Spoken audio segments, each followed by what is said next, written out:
Bienvenue sur les podcasts du collectif Voix libérée. Bonjour et bienvenue. Aujourd'hui, on a entre les mains un document particulièrement dense. Et qui secoue. Il s'intitule « Dans l'ombre des avancées, ce que révèle encore le monde religieux ». C'est une réflexion qui a été publiée par le collectif Voix libérée. Oui, et pour bien comprendre, il faut savoir que ce n'est pas un texte qui sort de nulle part. C'est une réponse très directe à un rapport présenté par la COREF, la Conférence des religieux et religieuses de France, en novembre 2025 à Lourdes. Exactement. Et ce qui donne tout son poids à cette réponse, c'est de savoir qui parle. Qui sont les membres de Voix libérée? Ce sont d'anciens choristes des Petits Chanteurs de Touraine, tous victimes de l'abbé Bernard Tartu qui a été condamné par la justice de l'Église en mars 2024. Ce qui change tout. On n'est plus dans un commentaire extérieur, on est dans la parole des premières personnes concernées. Voilà. Alors, ce qu'on va faire aujourd'hui, c'est simple. On va essayer de lire ce rapport institutionnel à travers leurs yeux, comprendre où sont les points de friction et surtout ce qu'ils demandent pour que les choses, pour qu'elles changent vraiment. Et c'est un exercice essentiel. Parce que ce genre de texte nous sort des communiqués officiels, des bilans chiffrés. On n'est plus dans l'analyse de faits bruts. On est dans l'analyse de la réception de ces faits. Ce qui est fascinant et qui structure tout le document, c'est une tension permanente. C'est-à-dire, Le collectif ne dit pas « rien n'a été fait », au contraire. Il reconnaît des avancées.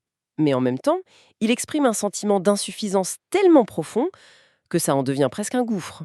C'est dans ce paradoxe que se niche toute leur vérité. alors plongeons dedans. D'entrée de jeu, il s'attaque à une image très forte, celle du tsunami. Ah oui, l'image utilisée par le monde religieux pour décrire sa prise de conscience. C'est ça. Le rapport de la COREF donne un chiffre qui m'a vraiment marqué. 71 supérieurs masculins, soit les 3/4 des instituts, ont identifié au moins un agresseur dans leur congrégation. C'est énorme.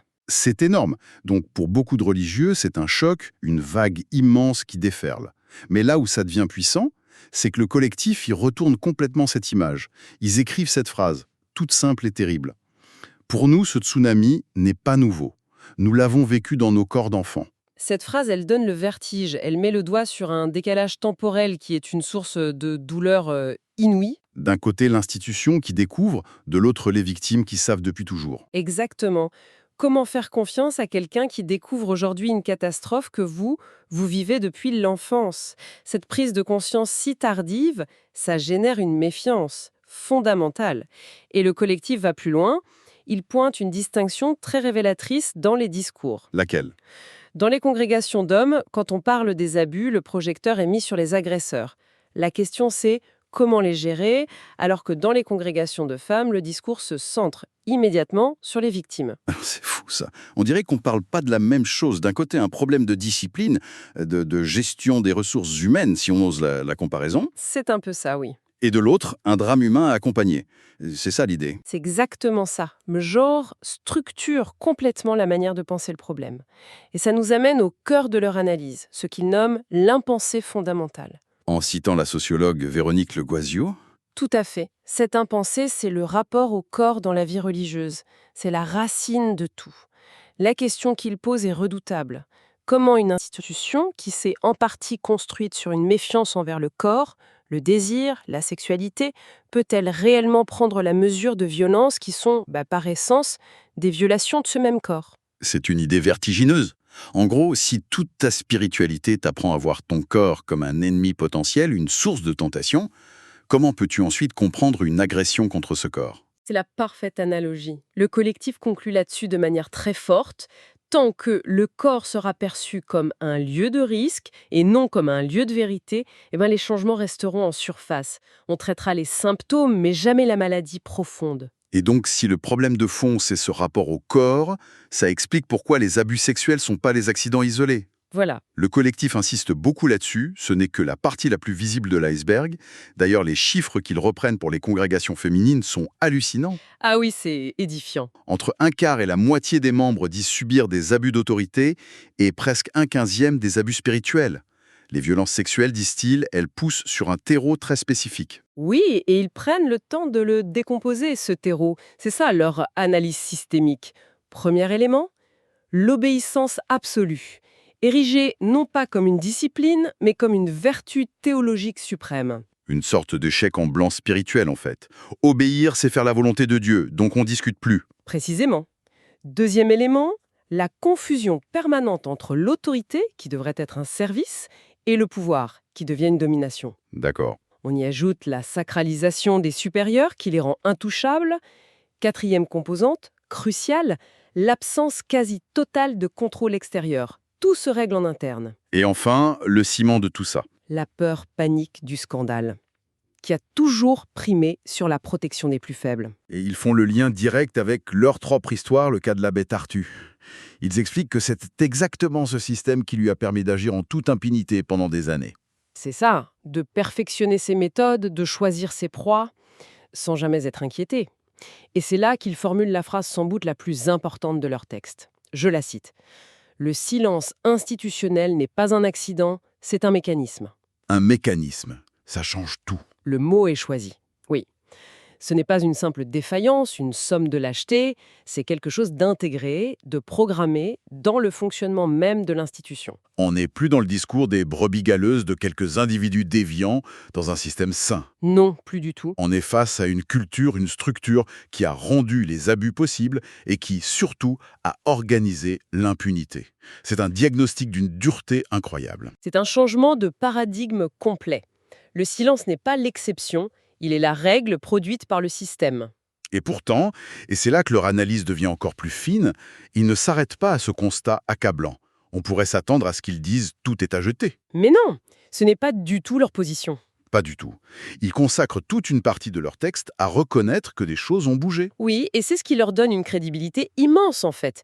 Ils ne sont pas dans la dénonciation stérile, ils actent les changements. Ils listent les outils qui ont été créés. Les chartes de bonne conduite, les protocoles d'alerte, les fameuses CRR, les commissions reconnaissance et réparation. C'est ça, ils voient bien que des formations sont mises en place, ils disent qu'il serait malhonnête de nier ces avancées. Mais ils se servent de ces avancées pour retourner l'argument. C'est très habile. c'est plus qu'habile, c'est implacable. Ils s'appuient sur une phrase du rapport de la Coref qui, pour eux, change la donne.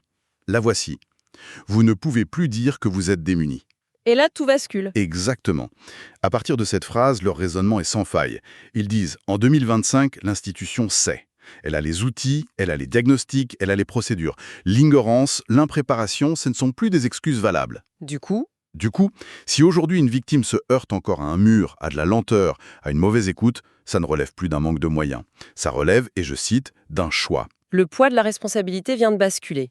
La question n'est plus savons-nous quoi faire, mais avons-nous réellement la volonté de le faire. Partout et tout le temps. Gré. Et le collectif identifie très bien le nouveau champ de bataille, la faire descendre cette prise de conscience. La faire passer du sommet à la base. C'est ça. Des hautes sphères de la hiérarchie où elle semble réelle, à chaque communauté, chaque paroisse, chaque monastère. J'imagine que c'est là que la culture du « pas chez nous » entre en jeu. Non. Les beaux protocoles décidés à Paris, C'est le nœud du problème. ça ne change pas forcément la mentalité d'une petite communauté isolée. Les outils ne sont rien sans un changement de culture. Et le collectif le formule avec des mots très justes. Tant que la culture du déni persiste, tant que la sacralisation d'un prêtre empêche toute parole critique, la plus belle des chartes reste un bout de papier. D'accord. Ils ont cette formule terrible de vérité ni là, on ne prévient pas ce qu'on refuse de regarder en face. Aucun protocole ne peut forcer quelqu'un à ouvrir les yeux. C'est une analyse sans concession. Alors, face à ce constat, le collectif ne reste pas dans l'analyse. Il termine avec un appel à l'action. 5 exigences. Simple et vital, c'est comme ça qu'ils les qualifient. C'est ça. La première, c'est penser le corps, ne plus le nier, le voir comme le lieu où la violence a eu lieu et où la réparation doit se faire. On revient au point de départ philosophique. Sans cette refondation, tout le reste est fragile. Deuxièmement, rendre obligatoire la sensibilisation aux violences dans toutes les communautés. Pas seulement un stage optionnel pour les responsables, non, pour tout le monde. Une formation de base. Voilà. Troisième exigence, et elle est capitale, intégrer systématiquement les associations de victimes dans les formations. Ce qui change radicalement la perspective. On passe d'un savoir théorique à un témoignage incarné. C'est le principe du « plus jamais sur nous sans nous ». Ça oblige à se confronter au réel. Exactement. Quatrième point, renforcer le contrôle externe et la transparence. Pour que ça ne dépende pas juste du courage du supérieur local. Il faut des regards extérieurs, indépendants. Et enfin, la 5e exigence, protéger les lanceurs d'alerte. Parce que tant que celui ou celle qui ose parler risque l'exclusion, le fameux mécanisme du silence continuera de fonctionner. Quand on prend ces 5 points ensemble, on voit qu'ils forment un tout très cohérent. C'est à la fois concret et structurel. Penser le corps, c'est la clé de voûte philosophique. Oui, La sensibilisation, l'intégration des victimes et le contrôle externe, ce sont des leviers de gouvernance très pragmatiques pour changer la culture. Et la protection des lanceurs d'alerte, ça, c'est s'attaquer au moteur du mécanisme du silence. au fond, ce qu'ils demandent, c'est pas juste une réparation du passé. Non, c'est une refondation des pratiques pour garantir un avenir différent. Et on arrive à leur conclusion. Pour le collectif, le grand mérite du rapport de la COREF, c'est d'avoir osé lever un coin du voile sur cette impensée du monde religieux. Mais il lance un avertissement très clair. Que ce doit être un point de départ. Un point de départ, pas un point d'arrivée, pas un document qu'on range sur une étagère en se disant « mission accomplie ». Leur conviction, qui résume tout leur texte, la voici: tant que le monde religieux ne regardera pas ses propres fragilités en face, corps, pouvoir, sexualité, autorité, les avancées resteront partielles et les victimes continueront d'arriver. C'est un avertissement d'une grande solennité. Et ça ouvre une question qui, à mon sens, dépasse largement le seul cadre de l'Église. C'est-à-dire, Ce texte nous parle de l'impensé d'une institution. On pourrait se poser la même question pour n'importe quelle grande organisation très ancienne, qu'elle soit politique, militaire, une grande entreprise. Comment une culture bâtie sur des siècles de certitudes, de traditions, peut-elle un jour intégrer la remise en question de ses propres fondements ? la tentation, c'est toujours de changer la façade, de créer de nouvelles règles. Parcours, mais comme une part de son histoire. Accepter de s'être trompé. De s'être trompé, pas seulement à la marge, mais au cœur même de son système. C'est peut-être ça le véritable courage dont parle le collectif à la fin. Ce podcast a été produit et réalisé par le collectif Voix libérée. Pour nous écrire, partager ou témoigner, adressez-nous un mail à pecantores37@gmail.com. Parce que nos voix comptent. Parce que le silence n'est plus une option. Parce que la mémoire exige justice et vérité.